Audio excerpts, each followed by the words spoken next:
오늘은 갈라디아서 4장 읽은 말씀을 중심으로 눈이라도 빼어 주었으리라, 그런 제목으로 같이 말씀을 나누도록 하겠습니다. 여러분, 우리 삶을 살다 보면 뜻하지 않은 어려움을 겪을 때가 있습니다. 그 어려움은 예수를 믿는 사람이나 믿지 않는 사람이나 찾아오게 되어 있습니다. 제가 늘 비유로 말씀드린 것처럼 바닷가에 가면 파도가 있습니다.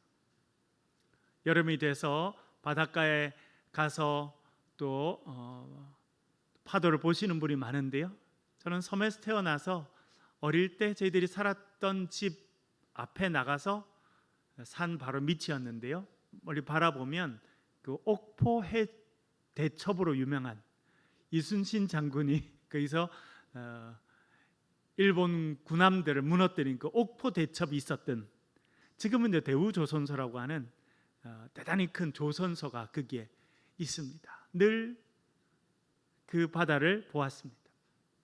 가까이 가보면 파도가 있습니다. 큰 파도가 일어날 때도 있고 작은 파도가 일어날 때가 있습니다. 아무리 잔잔한 바람이 없어서 잔잔한 날이라도 파도가 없는 날은 없습니다. 왜 그렇습니까? 바다가 살아있어서 그렇습니다. 그런데 여러분, 어디에 가면 큰 홀 같은 걸 만들어 놓고 시멘트로 벽을 만들고 바닷물을 모아 놓는 데가 있습니다. 거기 가면 파도가 없습니다. 왜 그렇습니까? 바다의 생명력이 없기 때문에 그렇습니다. 콘크리트 벽 안에 갇혀 있는 물은 그 물 자체가 바닷물이라도 바다로서의 생명이 끝났습니다. 그래서 파도가 없습니다. 여러분, 우리의 삶에 고난이 찾아옵니다.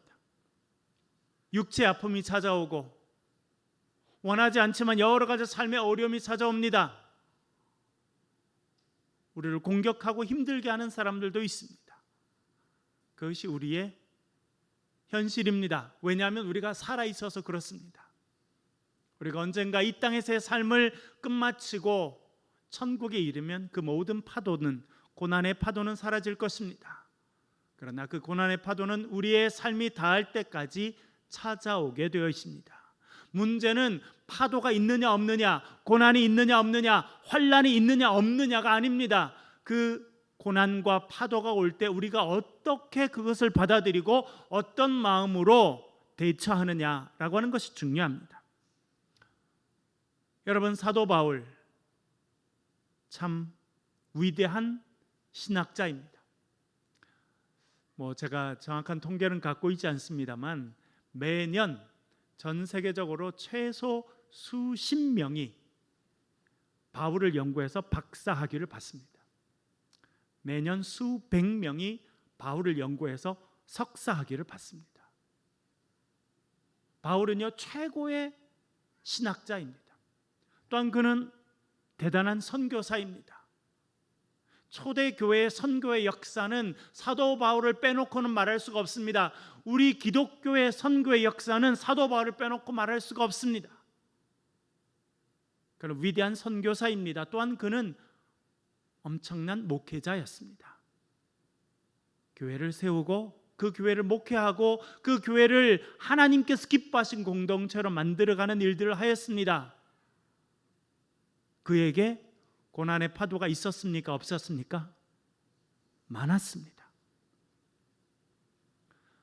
우리가 요즘에 시편을 쭉 묵상하고 있습니다. 여러분, 대표적인 시인 누구입니까? 시편 150편 가운데 73편, 절반 가까운 73편을 쓴 위대한 시인이 있습니다. 그 사람이 누구인지 아십니까? 다윗입니다. 여호와는 나의 목자시니, 그런요, 수금을 연주하면서 하나님을 찬양하며 살았습니다. 사도행전에 가면 뭐라 말씀하십니까? 이세 아들 다윗을 만나니 내 마음에 합한 사람이라, 내 뜻을 다 행하게 하리라. 하나님께서 보시고 마음에 든 사람이 다윗이었습니다. 구약 성경에 아름답게 빛나는 별이 있다면 그 별은 다윗일 것입니다. 그래서 지금도 이스라엘 국기를 보면 그 가운데 별이 있는데 그 별 이름이 다윗의 별입니다. 밤하늘, 어두운 밤하늘을 밝게 비추는 별빛과 같았던 다윗이지만 그의 시를 보십시오.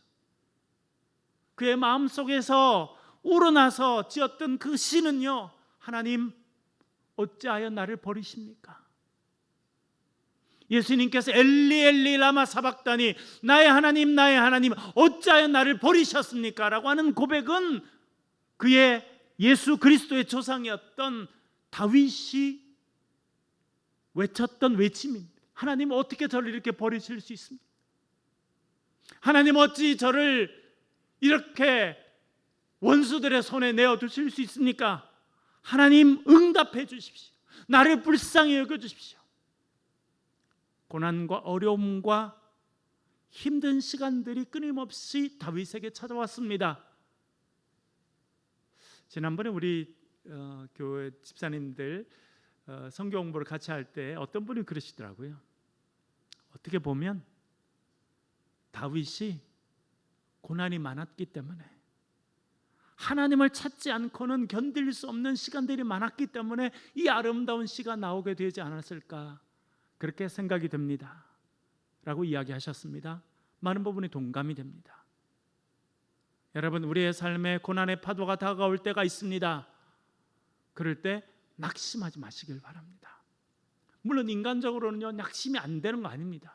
낙심의 마음이 찾아와요. 너 그래도 예수 믿을래?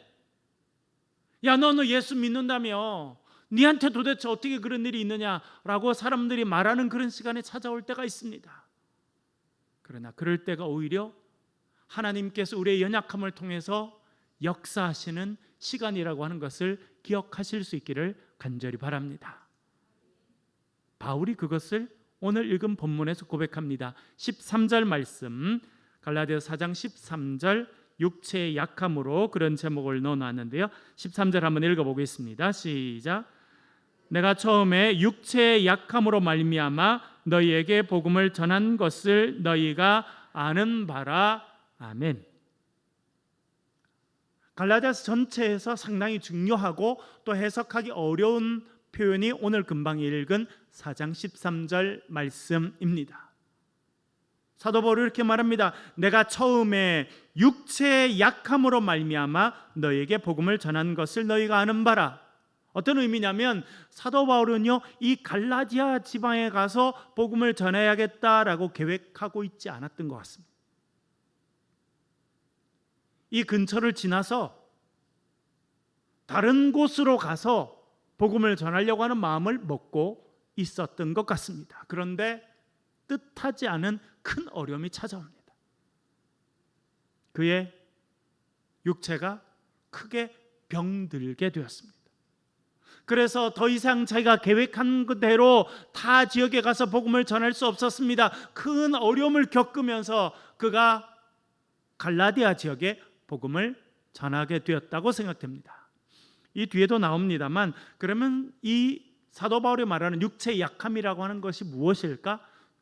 많은 학자들이 연구를 하였습니다만 하나의 통일된 내용은 나오지 않습니다. 어떤 사람은 사도 바울이 그 갈라디아 남쪽 해변가에서 풍토병에 걸렸다라고 생각하는 사람도 있습니다. 지금 우리가 코로나 바이러스 때문에 많이 어렵죠. 그래서 바이러스에 걸린 그 사람들은 아주 고열이 나고 기침을 하게 되고 숨을 잘 쉬지 못하고, 어떤 사람은 죽음에 이를 만큼 큰 어려움을 겪게 됩니다. 그래서 어떤 학자는 그가 해안가에서 그 큰 어려움을 당해서 결국 이 어려움을 치료하기 위해서 내륙으로, 그리고 그 지대가 높은 그 지역으로 옮겨갈 수밖에 없었다, 그렇게 이야기해 놓은 사람들이 있더라고요.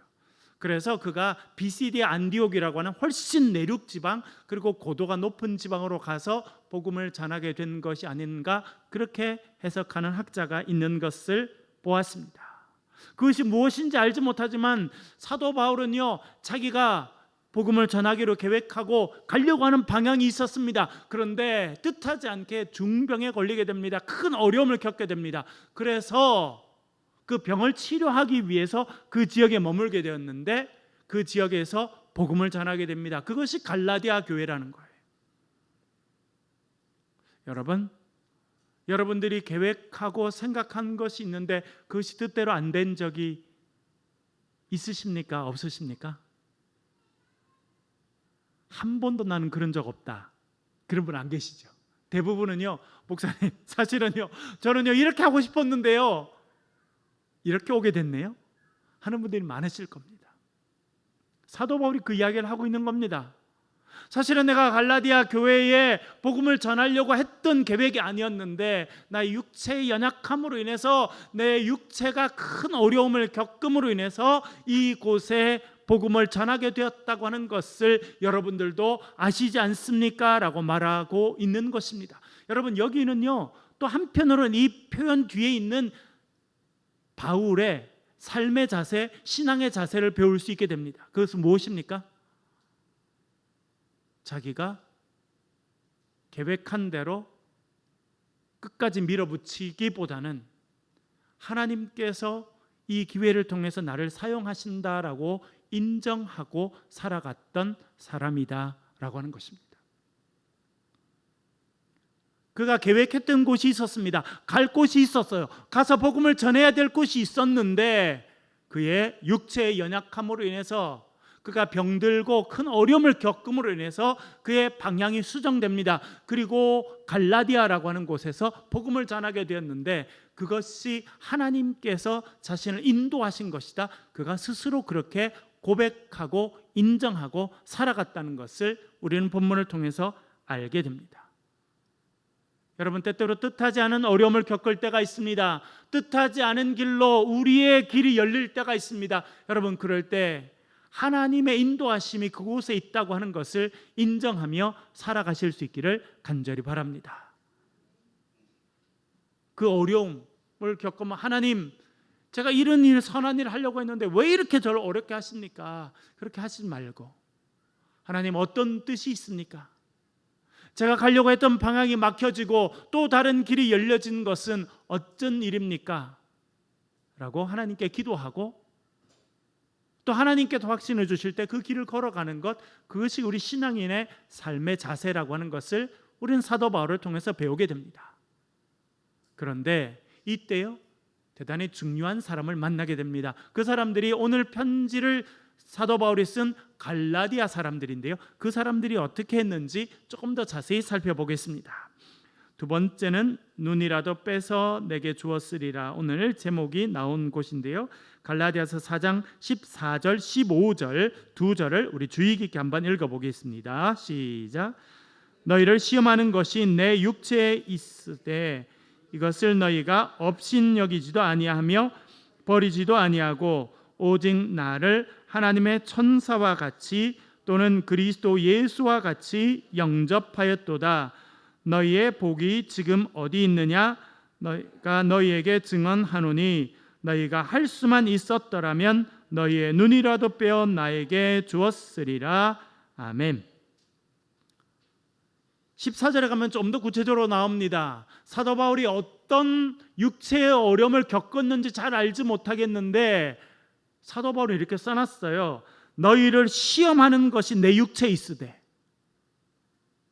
어떤 의미냐면 이 갈라디아에 있는 사람들이 사도 바울을 딱 처음 만나게 되었을 때 시험에 들었다는 거예요. 뭘로 인해서요? 그의 육체적인 병을 안고 있는 모습을 보면서 시험에 들게 됐다는 거예요. 참 재미있는 표현입니다. 많은 학자들이 도대체 뭘 의미할 것인가 이렇게 생각합니다. 지난번에 말씀드린 것처럼 조금 이따가도 나오겠습니다만 그가 아주 눈이 안질이 있고 눈이 아주 안 좋아서 혹은 눈에 아주 빨갛게 충혈되거나, 여러분 보세요. 어떤 사람을 만났는데 눈이 빨갛게 충혈되어 있습니다. 그러면 여러분 기분이 좋겠습니까? 별로 좋지 않습니까? 좋지 않죠. 어떤 생각을 하게 됩니까? 처음에 만났는데 어떤 사람이 눈이 빨갛게 충혈되어 있고 그래요.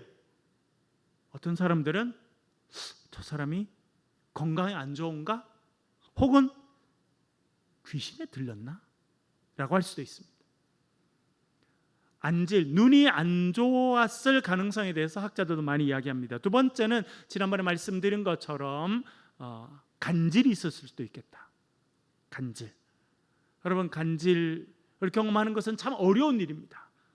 그러나 100% 치료하기도 쉽지 않은 병입니다. 여러분 잘 아시죠? 갑자기 있다가 이 우뇌와 자뇌 사이에 이 정보가 자연스럽게 교환이 되어야 되는데 그게 갑자기 안 되는 순간이 이 간질을 앓는 분들이 오거든요. 그러면 바로 넘어집니다.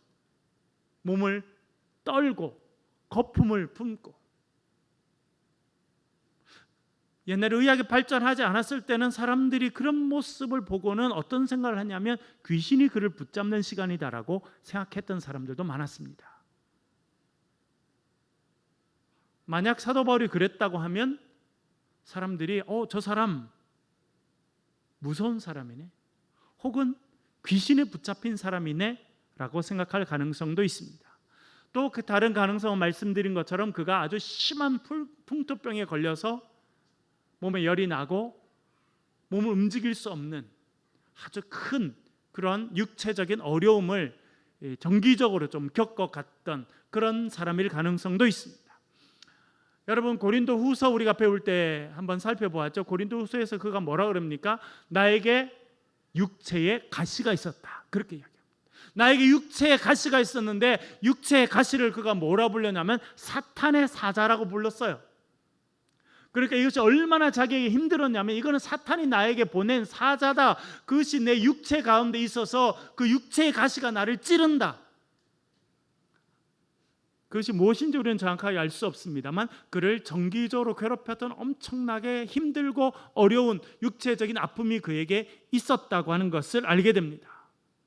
그것이 무엇인지 우리는 정확하게 알지 못하지만 사도 바울은 오늘에서 뭐라고 썼냐면 너희를 시험하는 것이 내 육체에 있었다. 갈라디아 사람들은요, 이 바울을 처음 봤을 때 호감이 가는 것이 아니라 아주 거부감이 갈 수밖에 없는 그런 상황 가운데 갈라디아 사람들을 만났다는 것입니다. 근데 요 다음에 나오는 표현은 훨씬 더 재밌습니다. 뭐로 되어 있냐면 우리나라 번역에는 너희가 업신여기지도 아니하고 버리지도 아니하고 라고 말합니다. 그러니까 거절하지 않았다는 겁니다. 혐오스러워서 우리 거절합시다 이렇게도 할 수 있을 만한 모습이었는데 거절하지 않았다는 건데요, 요것의 원어적인 뜻은 무엇이냐면 침을 뱉지 않았다는 뜻입니다. 재밌죠 여러분? 여러분 어릴 때 침을 뱉어 보셨어요? 언제 침 뱉어요 여러분? 언제 침을 뱉어요? 저희들은 개미가 지나갈 때 침을 뱉어가지고 개미가 못 지나가도록 했던 적은 있었어요 어릴 때.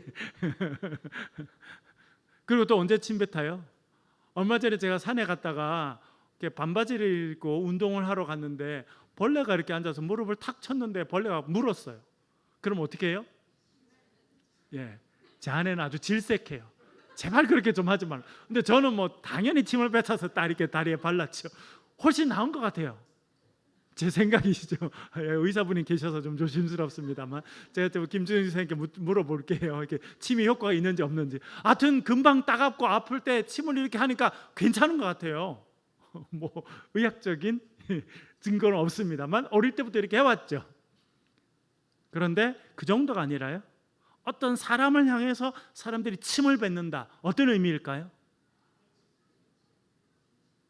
무시하고 배척하는 의미도 있기도 했지만 그 바울 시대 사람들은요, 어떤 사람이 악한 영이나 어떤 악한 것에 부정적인 것에 영향을 받았다고 할 때 침을 뱉어서 나는 그것과 상관없다라고 하는 행위로도 이해가 되었습니다.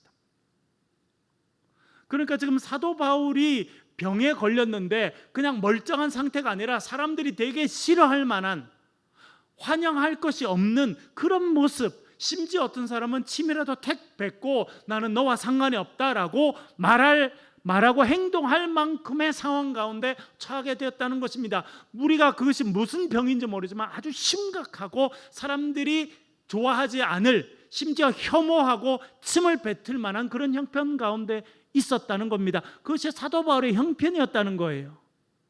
그런 모습으로 갈라디아 사람들을 만나게 되었다는 겁니다. 그런데 여러분, 기가 막힌 표현이 그 다음에 나옵니다. 그런 모습의 사울, 그 당시엔 이제 바울이라고, 사울이로 불리다가 막 이제 사람들이 이제 로마 시대의 이름인 바울로 부르던 사람이었는데, 이 갈라디아 사람들이 참 훌륭해요. 그렇게 정말 침이라도 탁 뱉어서 멀리하고 거절하고 싶은, 또 거절해야 될 것 같은 그런 상황으로 사도 바울이 자기들에 나타났는데, 이 갈라디아 사람들은 사도 바울을 어떻게 맞이했다는 겁니까? 여러분 14절에 보니까, 후반절에 보니까 뭐라고 되어 있습니까? 너희가 업신여기지도 아니하며 버리지도 아니하고 오직 나를 하나님의 천사와 같이 또는 그리스도 예수와 같이 영접하였도다. 아멘. 어떻게 맞았다는 겁니까? 하나님의 천사로 맞아줬다는 거예요. 사도 바울은요, 이제 참 감격한 것 같아요. 사람들이 나를 향해서 침을 뱉을 수도 있는 그런 모습으로 내가 나타났는데, 여러분들은 나를 천사로 맞아주었습니다. 하나님께서 보내신 천사를 맞이하듯이 나를 맞아주었습니다. 그렇게 이야기하고 있습니다. 여러분, 천사를 맞이해 보셨습니까? 우리는 천사를 잘 구분하지 못해가지고 천사인지 아닌지 잘 알지 못합니다만, 하나님께서 때때로 천사들을 우리의 삶에 보내시는 것 같아요. 적어도 아브라함을 보면, 아브라함도 부지 중에 천사를 대접하지 않습니까, 여러분? 그렇죠? 그런데 이 갈라디아 사람들은요, 사도 바울이 그렇게 형편없는 모습, 그의 표현대로 하면 나의 모습을 보고는 사람들이 시험 들 수밖에 없는 그런 모습으로 내가 나타났음에도 불구하고 나를 천사로 맞아줬다는 거예요. 그리고 그 뒤에 표현은 더 기가 찹니다. 어떻게 맞아줬다는 겁니까? 그들이 또는 그리스도 예수와 같이 영접하였도다. 자기는 너무나 형편없는 모습 가운데, 병에 걸려서 정말 사경을 헤매는 모습 가운데 나타났는데, 이 갈라디아 사람들은요, 심지어 사도 바울을 예수 그리스도를 영접하듯이 영접해 줬다는 거예요. 얼마나 훌륭한 사람들입니까? 또 하나 더 여기서 힌트를 얻을 수 있는데요, 그가 겪었던 육체의 아픔과 육체의 병이 무엇일까? 여기서 보면 사도 바울이 여러분들이 나를 예수 그리스도를 맞이하듯이 영접해 주었습니다, 그렇게 이야기하죠. 여기서 우리가 하나 생각해 볼 수 있는 것은, 사도 바울이요, 이제 우리가 배우겠습니다만 6장 제일 마지막에 가면 자기의 몸에 뭐가 있다고 말합니까? 나를 건드리지 마라. 내 몸에 뭐가 있다? 예수의 흔적이 있다. 재밌죠, 여러분? 그래서 제가 이 부분은 논문을 쓰고 있어요. 도대체 어떤 의미인가? 그가 겪었던 병은 뭐고,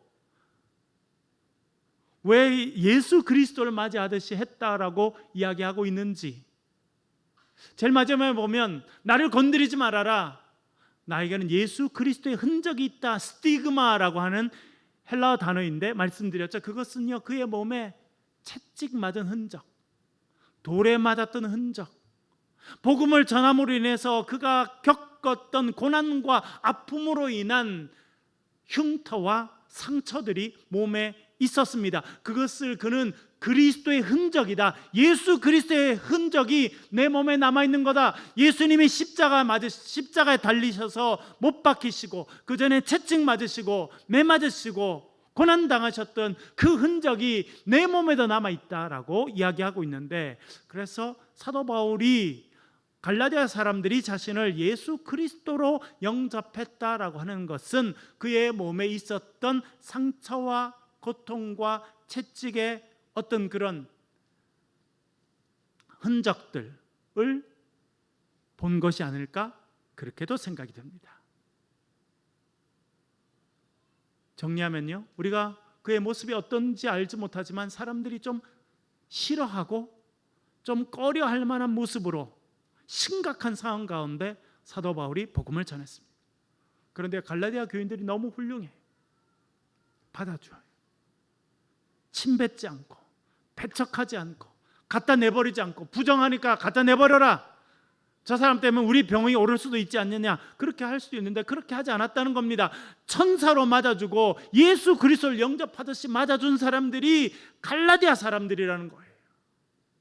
처음 만남부터 그들은 너무 사도 바울을 사랑해 주었습니다.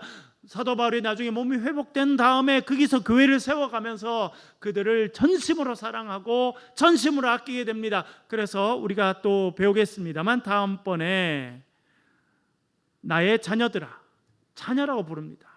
19절에 보면요, 제가 읽어볼게요. 나의 자녀들아, 너희 속에 그리스도의 형상이 이루기까지 다시 너희를 위하여 해산의 수고를 한다.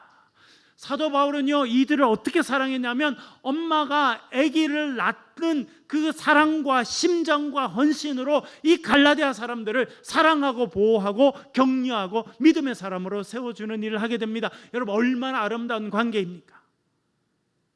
갈라디아 사람들은요, 너무나 형편없는 모습으로 온 사도 바울을요 극진히 환영했어요. 천사같이 환영해주고 예수님이 찾아온 것 같이 환영하고 돌보아주고 그의 말에 귀를 기울여줍니다.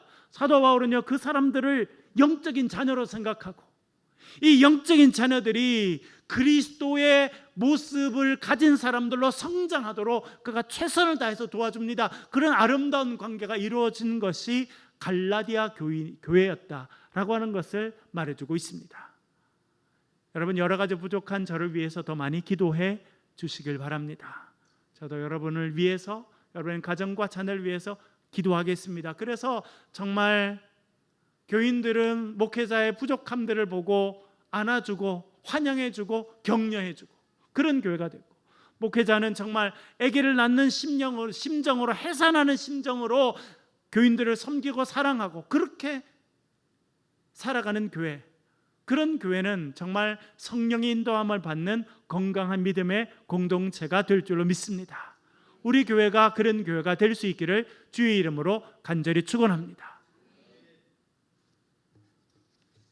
갈라디아서 6장 11절 제가 써놨죠. 잠시만 읽어보겠습니다. 6장 11절 읽겠습니다. 시작.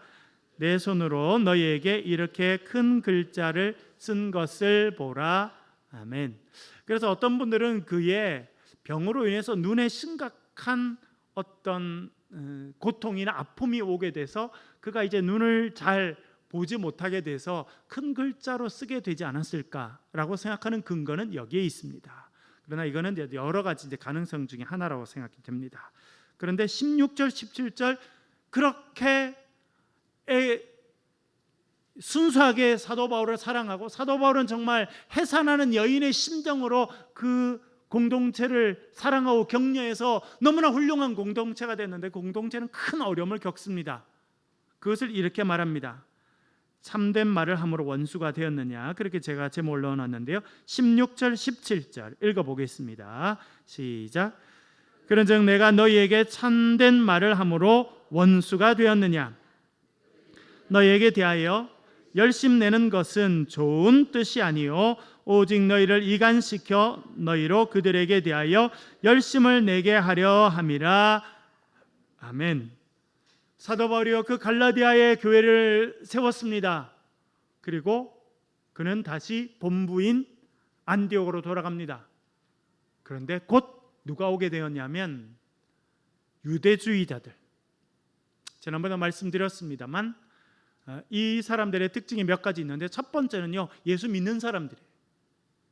예수 안 믿는 사람 아닙니다. 예수 믿는 사람입니다. 왜? 자신들도 복음을 전한다고 생각했거든요. 복음이라는 단어를 쓰고 있습니다. 그래서 이 사람들도 예수 믿는 사람이라고 생각이 되고요. 두 번째, 이 사람들은 유대인들이었다고 생각이 됩니다. 왜냐하면 할례와 율법 준수를 강조하기 때문에. 그리고 그 지역 사람이 아니라 멀리서 왔다고 생각되는데 아마 예루살렘에서 파송됐다고 생각됩니다. 예루살렘에 교회가 있었습니다. 성령의 충만함이 임하고 방언의 역사가 일어나고 성령의 폭발적인 역사가 있었던 곳이 예루살렘 교회인데 그 교회가 어려움을 겪게 됩니다. 잘 아는 대로 그 교회를 핍박했던 사람은 나중에 바울로 불린 사울이었습니다. 사울이 핍박하면서 사람들이 흩어지게 되었죠. 그래서 복음의 역사는 일어나게 됩니다만 이 예루살렘 교회는 큰 어려움을 겪습니다. 그래서 예루살렘 교회가 시간이 지나가면서 두 파가 생겼다고 생각되는데, 하나는요, 베드로를 중심으로 한 좀 넉넉한 마음이 있는 사람들, 예수 그리스도 안에서 우리는 새로운 삶을 살아가는 것이 참 좋겠다, 우리가 유대인이지만 유대인이 아닌 사람들도 받아들일 수 있다라고 생각했던 사람들이 있었습니다. 또 한 부류의 사람들은요, 할례당이라고 불려지는 대단히 보수적이고 대단히 전통을 고집하는 사람들이 그 교회 안에 있었다고 생각됩니다. 그 사람들을 할례파 혹은 할례당이라고 이야기할 수 있겠습니다. 예수 믿고 우리는 새로 구원받았지만 우리의 옛날의 전통을 버릴 수 없다. 그래서 우리가 유대인으로 받았던 할례 그리고 우리의 율법은 반드시 지켜야 된다라고 생각했던 사람들이 그 예루살렘 교회 안에 있었습니다. 이 사람들은 어떻게 하게 되었냐면, 들어보니까 사도 바울이라는 사람이 다니면서 교회를 짓는다며, 교회를 세웠다며, 최근에는 갈라디아에서 교회 세웠다며, 그 사람들이 할례 받지 않아도 충분하다, 할례 받지 않고 율법 지키지 않아도 충분하다라고 가르쳤다는데, 그렇게 둘 수 없으니 사람들을 파견하자. 그래서 그 예루살렘 교회 안에 있는 아주 전통적이고 또 할례를 중요하게 생각했던 사람들이 사람을 파송했던 것 같아요. 어디까지 갔냐면 갈라디아까지 가서 이야기하였습니다. 사도 바울이 복음을 전했지만 그 복음은 온전한 복음이 아닙니다. 여러분들이 참되게 하나님의 자녀, 아브라함의 백성이 되려면 아브라함을 따라해야죠. 아브라함이 뭘 했습니까? 이삭에게 뭘 행했습니까? 할례 행했죠. 그러니까 여러분들도 할례 받아야 되고 구약의 율법을 지켜야지만 온전한 아브라함의 자손이 됩니다 라고 이야기했던 것 같습니다. 그러면서 눈에 보이는 증거를 보여준 거죠. 할례를 보여줬던 것 같고, 또 율법을 지키는 것, 율법 지키는데 핵심은요, 음식을 구분하는 겁니다. 지난번에 말씀드렸죠. 여러분, 지금도 여러분 아주 유명한 항공사에 타면 여러분들 유대인이면 그 항공사가 여기서부터 저까지 가는데 공짜로 밥을 주는 곳이면 여러분들이 코셔 음식 혹은 할랄 음식, 나는 종교적인 이유로 이런 음식밖에 먹을 수 없다라고 요구할 수 있고, 요구하면 그 음식이 나오게 되어 있습니다. 지금도 그래요.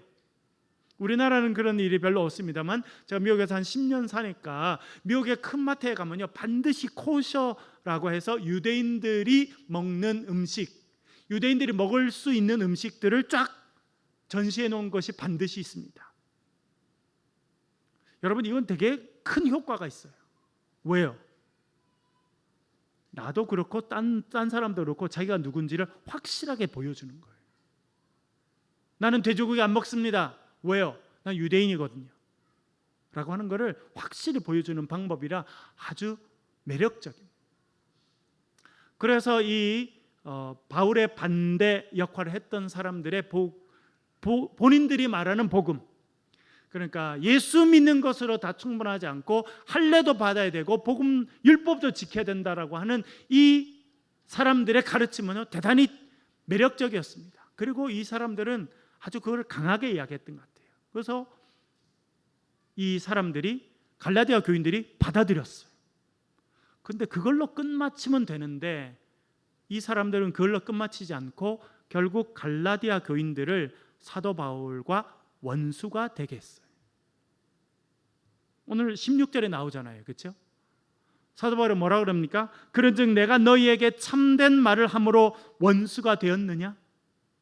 내가 너희들에게 진리를 가르쳐주고 예수 그리스도 한 분으로 충분하다고 하는 참된 복음을 전했는데 그것으로 인해서 나랑 원수가 되었다는 말이냐?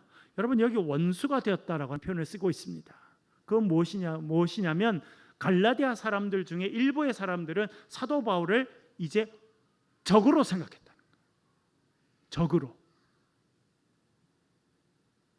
이게 지금 사도 바울이 가장 힘든 일 중에 하나입니다. 금방 제가 말씀드렸지 않습니까? 사도 바울이 형편없는 모습으로 왔지만 갈라디아 교인들은 그를 맞아주고 천사처럼 맞이해주고 심지어 예수 그리스도가 오신 것처럼 맞아주고 환영해주고 그를 도와주었습니다. 사도 바울은요, 아기를 낳는 엄마의 심정으로 그들을 사랑하고 격려하고 말씀으로 키웠어요. 그런데 그가 떠나고 난 다음에 어떤 사람들이, 그것도 다 예수 믿는 사람들이, 사도 바울과 생각이 다른 복음, 우리 갈라디아서 1장에서 사도 바울이 그렇게 말했던 다른 복음을 그들이 전합니다. 그 다른 복음의 핵심에는 너희들이 할례 받아야 된다는 것과 율법을 지켜야 된다는 것입니다. 그런데 그걸로 끝난 것이 아니라 이것을 전하지 않은 사도 바울은 이단이다 라고 이야기한 거예요. 사도 바울을 이단시하고, 그래서 결국 이 사람들, 이 순수한 사람들을 사도 바울과 원수가 되게 만들어 버렸다는 거예요. 저는요, 이 부분을 쭉 보면서 참 사도 바울 훌륭한 목회자구나 하는 걸 알게 됩니다. 지금 많은 교회가 겪는 어려움은 딱 이거거든요. 딱 이거예요. 일부의 사람들이 자기를 지도하고 가르치는 사람을 원수로 생각하게 만든다는 겁니다. 다시 이야기하면 여러분, 에덴 동산에서 똑같은 일이 일어납니다. 제가 수없이 반복해서 말씀드리지만 죄의 근원의 모습은요, 에덴 동산에 있습니다. 뱀에게 있어요. 뱀과 하와가 나눈 대화와 행동 가운데 있습니다. 그게 뭡니까? 야 하와야, 하나님이 정말 이 모든 실과 따먹지 말라 그러시더냐? 아니야, 다 따먹어도 되는데 딱 중앙에 있는 그 나무의 열매는 따먹지 말라고 하셨어. 따먹으면 네가 죽을 것이다 말씀하셨어. 거짓말이야. 안 죽어. 너 안 죽어. 너 하나님처럼 될 거야. 하나님이 네가 하나님처럼 될 줄 알고 그걸 막느라 네한테 거짓말한 거야 라고 이야기하는 거예요. 하나님과 인간 사이를 이간질시키는 것이 사탄이 하는 일이에요. 죄가 하는 일이라니까요. 결국 그래서 어떻게 하게 됩니까? 하나님의 명령을 어깁니다. 불순종하게 됩니다. 하나님을 무시한 행위인 거죠. 하나님의 이야기보다 사탄의 이야기를 더 듣는 사탄의 백성이 되는 것이 죄인이 되는 것입니다. 그래서 하나님을 무시하고 하나님의 이야기를 듣지 않고 순종하지 않고 뱀의 이야기를 듣고 하나님께서 금지하신 나무의 열매를 따먹고 남편에게도 주고 둘 다 범죄하게 되죠. 불순종한 것이 범죄인 것입니다. 그래서 어떻게 됩니까? 인간과 하나님이 어떻게 됐어요? 원수가 됐습니다. 죄의 결과가 하나님과 인간이 적이 되게 하는 거예요. 원수가 되게 하는 거예요. 그런 일이 갈라디아 교회도 있었다는 것입니다. 17절은 이렇게 이야기합니다. 그들이 너희에게 대하여 열심을 내는 것은, 이 사람들이 또 열심히 있었나 봐요. 사도 바울도 열심히 있었는데 이 사람은 더 열심히. 여러분, 우리 최근에 작년에 코로나 사태 이후로 우리 목회자들이 참 안타깝게 생각하기도 하고 참 한편으로 반성하는 게 있습니다. 그것은 신천지를 보면서 하는 거예요. 전에도 여러분 보셨죠? 길거리에 사람들이 까만 옷을 입고 막 지나가요. 목숨을 걸고 하는 거예요. 열심히 특심이.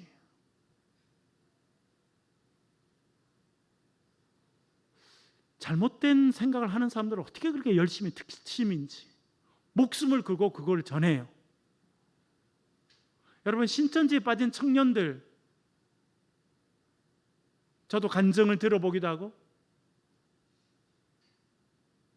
또 그렇게 했는데 열심히 특심이, 부모님까지도 다 속이고 열심히 특심이. 안타깝죠. 이 사람들도 열심히 특심이었던가 봐요. 너희에게 대하여 열심을 내는 것은 좋은 뜻이 아니요 오직 너희를 이간시켜. 이간시킨다는 표현이 나왔죠. 여러분, 누구하고 누구를 이간시키는 겁니까? 사도 바울과 갈라디아 교인들을 이간질시키는 거예요. 너무 사이가 좋으니까 이간질시키는 거예요. 사도 바울을 이단으로 몰고 사도 바울의 틀림을 잘못된 틀림이라고 이야기하고 이간질시키는 거예요. 그래서 사도 바울을 결국 갈라디아 교인들의 뭘로 만들었다는 겁니까? 원수로, 적으로 만든다는 거예요. 그렇게 이간시켜 너희로 그들에 대하여 열심을 내게 하려 함이라. 결국은 뭐 한다는 겁니까? 이 사람들을 자기 편으로 만들려고 한다는 거예요. 사도 바울을 적으로 만들고 갈라디아 교인들을 자기 편으로 만들려고 하는 사람이 있다라고 이야기하고 있습니다. 사도 바울은 그것을 듣고 화가 많이 났어요. 너무나 고통스럽고 힘들었습니다. 그래서 갈라디아서 처음에 말하는 것처럼 가장 사도 바울이 흥분하고 또 그런 상태에서 쓴 편지가 갈라디아서입니다. 그래서 딴 데서 쓰지 않는 다른 복음을 전하는 사람들은 저주를 받을 것이다라고 하는 단어를 사도 바울이 여러 번 쓰고 있는 것이 갈라디아인데, 왜냐하면 이런 일이 일어났기 때문에 그렇습니다. 일부의 사람들, 아니 교회 안 다니는 사람은 괜찮아요, 예수 모르는 사람은 괜찮은데 예수 믿는 사람이라니까요, 열심히 특심이어 가지고 예루살렘에서 배를 타고 말을 타고 그 멀리까지 와서 한 교회, 순수한 한 교회를 뒤집어 놓는 일을 이 사람들이 열심으로 하게 됩니다. 그래서 그 결과 교인들이 사도 바울과 멀어지게 하고 결국은 서로가 원수가 되게 만드는 일을 이 사람들이 하였다라고 하는 것을 알게 됩니다. 사도 바울은 그래서 화가 났고 낙심했고, 그래서 그는 펜을 들어서 정말 이 진리에서 떠나면 되지 않는다라고 하는 것을 이야기하고 있는 것입니다. 갈라디아서 2장 4절과 5절 지난번 살펴보았습니다만 거기에 그런 사람들이 나오죠. 읽어보겠습니다. 읽겠습니다. 시작. 이는 가만히 들어온 거짓 형제들 때문이라. 그들이 가만히 들어온 것은 그리스도 예수 안에서 우리가 가진 자유를 엿보고 우리를 종으로 삼고자 함이로되, 그들에게 우리가 한시도 복종하지 아니하였으니 이는 복음의 진리가 항상 너희 가운데 있게 하려 함이라. 아멘. 여기에 거짓 형제들이라고 하는 표현이 나오죠. 이 사람들이 예루살렘에 있었던 그 할례파들입니다. 예루살렘에 있는 교회에 있었던 사람들이 무리를 지어서 할례를 반드시 행해야 된다라고 주장하고, 그 사람들이 멀리 사도 바울이 전도한 데까지 사람을 보냈는데 그 사람들을 사도 바울은 거짓 형제들, 형제들은 형제들입니다. 교회 안에 같이 있어요. 같이 복음을 이해하니까 형제들이지만 이 사람들은 거짓된 사람들이다 해서 거짓 형제들이라 그렇게 이야기하고 있습니다. 사도 바울이 세운 갈라디아 교회, 너무나 건강하고 아름다운 교회였는데 그 교회는 큰 혼란을 겪었습니다. 왜냐하면 이 거짓 형제들이 보낸 사람들이 와서 잘못된 복음, 사도 바울은 그것을 거짓 다른 복음이라고 이야기했는데, 복음은 복음인데 예수는 이야기하는데 결국은 사람들을 이간질하고 사도 바울과 원수가 되게 하는 그런 일을 하는 사람들이 있었다는 것을 이야기하고 있습니다. 그래서 우리가 기도해야 될 것은 분별력을 갖는 거예요. 뭐가 바른 건지 뭐가 틀린 것인지 분별력을 갖고 살아갈 때 우리가 정말 예수 그리스도의 복음을 온전히 알고 깨닫고 전파하는 그런 인생들이 될 줄로 믿습니다. 오늘도 예수 그리스도의 복음에 붙잡혀 살아가는 저와 여러분 되시길 주의 이름으로 간절히 축원합니다. 한번 기도하겠습니다.